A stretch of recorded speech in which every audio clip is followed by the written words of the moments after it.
জীবনে আশা যত কম করবেন ততই আপনি ভালো থাকতে পারবেন। বেশি আশা মানুষের জীবনকে নৈরাশা করে তোলে। নিজের যা কিছু আছে সেটা নিয়ে সবসময় সন্তুষ্টি থাকার চেষ্টা করবেন। দেখবেন আপনি ভালো থাকতে পারবেন। অল্পতে সন্তুষ্ট থাকা মানুষগুলো খুবই সহজে ভালো থাকতে পারে। তাই অন্যের আশা না করে নিজের যা কিছু আছে সেটা নিয়ে সবসময় ভালো থাকার চেষ্টা করবেন। আল্লাহ তাআলা যাকে যেটা দিয়েছে সেটাতেই শুকরিয়া আদায় করা উচিত একজন মানুষ হিসেবে আমাদের। অন্যের আশা কখনোই করা যাবে না। নিজের যেটা আছে সেটা নিয়ে সবসময় ভালো থাকার চেষ্টা করতে হবে। বিসমিল্লাহির রহমানির রহিম। হ্যালো এভরিওয়ান, আসসালামু আলাইকুম। আশা করছি আপনারা সবাই অনেক ভালো আছেন। আলহামদুলিল্লাহ আমিও ভালো আছি। তাই আবারও নতুন দিনের সাথে ছোট্ট একটা ভিডিও নিয়ে হাজির হয়েছি। আপনাদের সবাইকে অনেক অনেক স্বাগতম আমার এই ভিডিওতে। আজকের ভিডিওটি আমি শুরু করেছি একেবারে সকাল থেকে। তো সকাল ৭টা বাজে এখন। আর আমি কিন্তু যখন নামাজ পড়তে উঠি, নামাজ পড়ে কোরআন তেলাওয়াত করে আর কিন্তু আমি ঘুমাইনি। তো তারপরে কিন্তু ঝাড়ু ঝাপটা দিয়েছি, দেওয়ার পরে আমার আরও কিছু কাজ ছিল সেগুলো করেছি। করার পরে আমি এখন কিন্তু রান্নাঘরে চলে এসেছি। আজকে অনেক বেশি খিদা লেগে গেছে। তো নাস্তা বানানোর জন্য কিন্তু চলে আসলাম। একটু রুটি বানাবো। তা আমার ছোট্ট মেয়েটাও কিন্তু উঠে গেছে। ও আমার পাশে চলে এসেছে। ও কিন্তু ব্যাগ বই নিয়ে চলে এসেছে। আর পাশেই কিন্তু মেঝের মধ্যে ও পড়তে বসছে। আর আমি এদিক দিয়ে কিন্তু রুটি বানাচ্ছি। তো আমি কিন্তু খুব কমই নাস্তা বানাই সকালবেলা, যেহেতু আমি নাস্তা খাই না।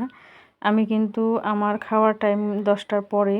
তো আমি রান্না বান্না কমপ্লিট করে তারপরে কিন্তু আমি ভাতটাই খাই। তো 10টা বাজুক বা 10:30 বাজুক, আমি কিন্তু 10টার পরে ছাড়া কোনো খাবার খাই না সকালবেলা। তো এটা আমার একটা অভ্যাস হয়ে গেছে। তো আজকে কেন জানি না অনেক বেশি খিদা লেগে গেছে। তো হঠাৎই কিন্তু নাস্তা খাই আমি। তো ভাবলাম যে কয়েকটা রুটি বানিয়ে আগে খাওয়া যাক, তারপরে এখানে রান্নাটাও করে নিব। আর আজকে তো বৃষ্টি হয়নি রাতে, এখনও বৃষ্টি হয়নি। তো আবহাওয়াটা কিন্তু একেবারে অন্ধকারাচ্ছন্নই হয়ে আছে, রোদ কিন্তু নেই। তো এই আবহাওয়াটা কিন্তু ঠান্ডা ঠান্ডা। আর আমি এদিক দিয়ে কিন্তু রুটি বানাচ্ছি।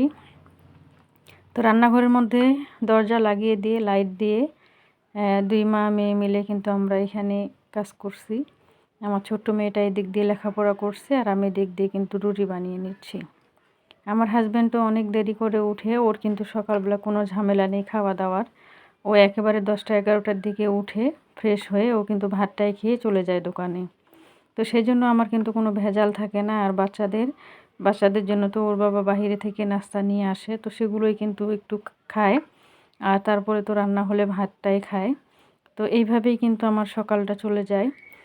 আর এখন কিন্তু আমি একে একে সব রুটিগুলো কিন্তু বানিয়ে নিলাম। আর আমার এইরকম ভিডিও আপনাদের কাছে আমি জানি যে ভালো লাগতে নাও পারে, তবুও করার কিছু নেই, কারণ আমার যেটা আছে আমাকে সেটাই তো আপনাদেরকে দেখাতে হবে, তাই না? খুবই সাধারণ গ্রামীণ জনজীবন আর সাদামাটা লাইফস্টাইল আমার। এটাই আপনাদের সাথে একটু একটু করে শেয়ার করার চেষ্টা করি। আর আমার এই সাদামাটা লাইফস্টাইল যদি আপনাদের কাছে ভালো লাগে, অবশ্যই ভিডিওটির মধ্যে একটা লাইক দিয়ে যাবেন। আর যদি ভালো লাগে চ্যানেলটির পাশে থেকে যেতে পারেন সাবস্ক্রাইব করে। আর সামনের দিকে এগিয়ে যাওয়ার জন্য একটু অনুপ্রেরণা দেবেন। তা আমি কিন্তু একে একে এদিক দিয়ে আমি কিন্তু রুটিগুলো সেঁকে নিচ্ছি। আর চুলার মধ্যে যেহেতু আমি খড়ি দিয়েছি, আর এদিক দিয়ে কিন্তু আমি এখন একে একে রুটিগুলো সেঁকে নিচ্ছি। আর আমি কিন্তু রুটি সেঁকতে সেঁকতে এদিকেও বানাই আর এদিকে কিন্তু সেঁকে নিই। তো এইভাবেই কিন্তু করতে করতে সব রুটিগুলোই কিন্তু আমার বানা হয়ে গিয়েছে।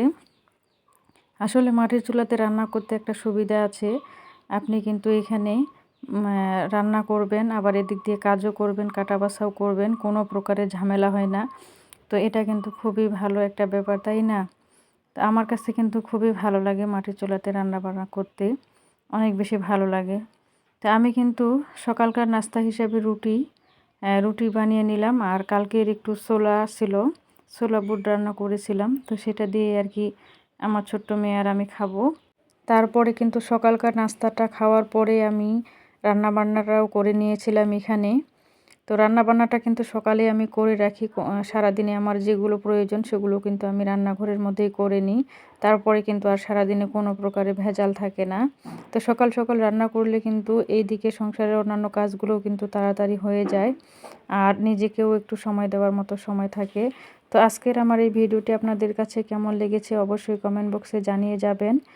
আর সবাই ভালো থাকবেন, সুস্থ থাকবেন, আমার জন্য দোয়া করবেন। দেখা হবে, কথা হবে অন্য একটা ভিডিওতে। সবার সুস্বাস্থ্য কামনা করে আজকের মতো এখানেই বিদায় নিচ্ছি। আল্লাহ হাফেজ। আসসালামু আলাইকুম রহমতুল্লাহি ওয়া বারাকাতুহু।